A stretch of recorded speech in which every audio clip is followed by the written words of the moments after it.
लाहौर में बच्चों को कोरोना से बचाव की फाइजर वैक्सीन जाया करने का इंकशाफ हुआ है। महकमा सेहत ने 5 से 12 साल तक के बच्चों को वैक्सीन लगाने की मुहिम शुरू की थी।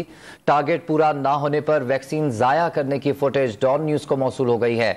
इसी पर बात करते हैं नुमाइंदा डॉन न्यूज नुमान लियाकत से। नुमान, महकमा सेहत के मामले पर क्या रद्द-ए-अमल सामने आया है? जी बिल्कुल, लाहौर में बच्चों को कोरोना से बचाव की जो फाइजर वैक्सीन है इसको जाया करने का इंकशाफ हुआ है और एक फुटेज डॉन न्यूज को मौसूल हुई है जिसमें देखा जा सकता है कि जो वर्कर्स हैं वो वायल से वैक्सीन भरते हैं और इसको जाया जो है वो करते जा रहे हैं। ये मुख्तलिफ यूनियन काउंसिल्स की टीमें जो वैक्सीन जाया कर रही हैं। ये इसके अलावा ये भी इंकशाफ हुआ है कि इनकी जो जाली एंट्रियां हैं वो की गई हैं और इन बच्चों को भी सरकारी रिकॉर्ड में जाली वैक्सीन लगी जिनका बे फॉर्म ही मौजूद नहीं था।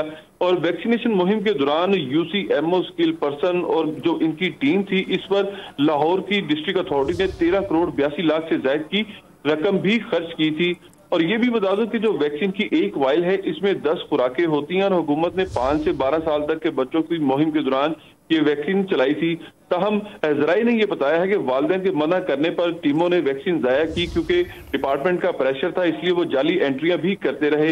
इस पर डायरेक्टर ईपीआई का ये बताना है कि हमारा काम जो है वो अथॉरिटीज को सिर्फ वैक्सीन देना है, वैक्सीन लगाना और रिकॉर्ड मुरतब करना ये डिस्ट्रिक्ट हेल्थ अथॉरिटी की जिम्मेदारी है। जबकि district health officer Lahore doctor Zubair ने बताया है कि वैक्सीन जाया होने का इन्हें इल्म ही नहीं है। जी ठीक है नुमान लियाकत, आपने तफसीलन आगाह किया, आपका शुक्रिया।